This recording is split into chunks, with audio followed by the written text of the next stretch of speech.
নিয়ে যে মন ফুলের সাথে লাগাইলাম। তোমার আবার বাসা কাঁচা? তাহলেই তো।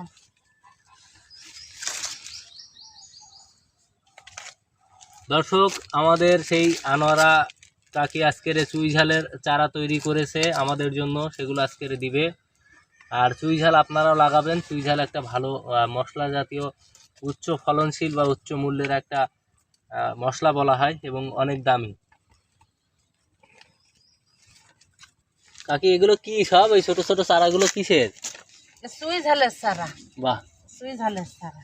এগুলো সব চুই ঝালের চারা? আমি প্রতি বছরে চারা তৈরি করি। প্রত্যেক বছরে কার্টুন করে এইভাবে আমি 5,000 6,000 টাকার করে বছরে আমি চারা বিক্রি করি। দেখো জালি পাতা ছেড়েছে, লাগাইলেই হবে নাকি? সুন্দর করে পলিথিন দিয়ে এই ব্লেডের আমাকে কেটে দিতে হবে, দিয়ে এটা ছড়াইয়ে একদম গাছ দিতে এইভাবে পুঁততে হবে, গাছের গুঁড়া দিতে।